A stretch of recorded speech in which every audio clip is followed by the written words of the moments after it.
नमस्ते everyone, welcome back to Queen Designer. आज है हमारा 30 डेज़ 30 आउटफिट्स चैलेंज का डे 6 और आज हम करने वाले हैं फर्शी सलवार की स्टिचिंग। कटिंग का पार्ट मैंने डाल दिया है, आपने अगर नहीं देखा तो मेरे यूट्यूब चैनल पर जाकर चेक कर सकते हैं। चलिए स्टार्ट करते हैं। सबसे पहले हम क्रोच एरिया को लेंगे और उस पर स्टिच लगा लेंगे और क्रोच एरिया को ज्वाइन कर लेंगे। स्टिच बिल्कुल इक्वल और हाफ इंचज़ का मार्जिन छोड़ते हुए इक्वल गैप पे ही लगानी है, मार्जिन ज़्यादा नहीं रखेंगे।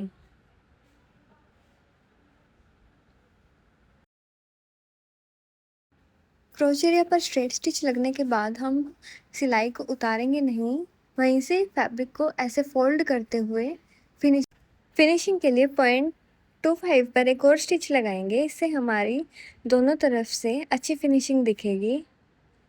ऐसे हमने क्रोच एरिया को ज्वाइन कर लिया है और बेल्ट को भी मैंने जो जॉइंट लगाने थे उनको ज्वाइन करके अटैच करके रख लिया है। अब हम बेल्ट को फोल्ड करेंगे और साइड नोचेस के लिए मार्क कर लेंगे। ये जो साइड नोचेस मैंने लगाए हैं ये हमारे बेल्ट के दोनों साइड्स में आएंगे। अब हम सलवार को भी लेंगे और फोल्ड करने के बाद साइड नोचेस के लिए मार्क कर लेंगे। अब सलवार और बेल्ट के सेंटर को लेंगे और अटैच करना शुरू करेंगे। तो ये हमारा बैक सेंटर रहेगा। सलवार के और बेल्ट के बैक सेंटर को लेंगे और बैक साइड वाले 2 प्लेट्स बना लेंगे। दोनों प्लेट्स का फेस अंदर की साइड होना चाहिए, जैसे हम सिंपल सलवार में बनाते हैं सेम वैसे ही। अब हम सलवार के साइड वाले नोच से 3 इंचज़ पर मार्किंग करेंगे और वहाँ पर हमारी बड़े वाली प्लेट डलेगी, जिससे कि हमारी सलवार साइड में नहीं घूमेगी और अच्छी लुक भी आएगी। तो चलिए अब स्टिच कर लेते हैं। सबसे पहले तो हम बैक साइड वाली 2 प्लेट्स को स्टिच करेंगे। इन प्लेट्स को स्टिच करने के बाद हमारा बाकी जो भी एरिया बचेगा उस सब को हम आगे तक एडजस्ट करते हुए चलेंगे। तो ये हमारी बैक साइड वाली प्लेट्स डल चुकी हैं। अब बेल्ट के ऊपर हमने जो साइड नोच वाला मार्क लगाया था उस तक हम स्ट्रेट सिलाई लगाएंगे। स्ट्रेट स्टिच लगाते हुए मार्जिन हमें सिर्फ हाफ इंचज़ का ही रखना है, ज़्यादा मार्जिन नहीं लेना है, एक्स्ट्रा फैब्रिक वेस्ट नहीं करना है। तो साइड नोच तक मार्क लगाने के बाद हमने जो सलवार के लिए 3 इंचज़ का मार्क लिया था उस वाली प्लेट को हम डाल देंगे और बड़े वाली प्लेट डलने के बाद हम बचे हुए फैब्रिक से छोटी छोटी प्लेट्स बनाते हुए चलेंगे। 4 5 6 जितने भी प्लेट्स बने वो हम बना देंगे।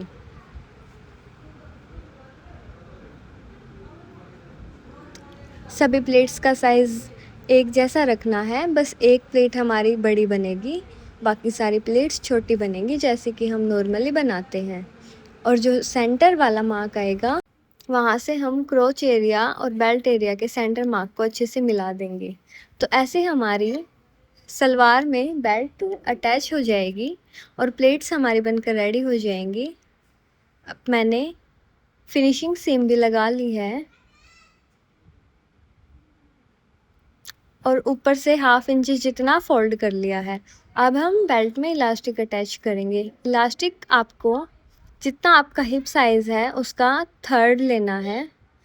तो जितना भी आपका हिप साइज़ होगा उसका 1/3 आप लेंगे और उसके बाद हम ऐसे इसको बेल्ट के अंदर रखते हुए स्ट्रेच करते हुए स्टिच लगा लेंगे। हमें जो स्टिच लगाना है वो इलास्टिक से नीचे लगाना है, इलास्टिक पर हमारा स्टिच नहीं चलना चाहिए, इस बात का हमें ध्यान रखना है।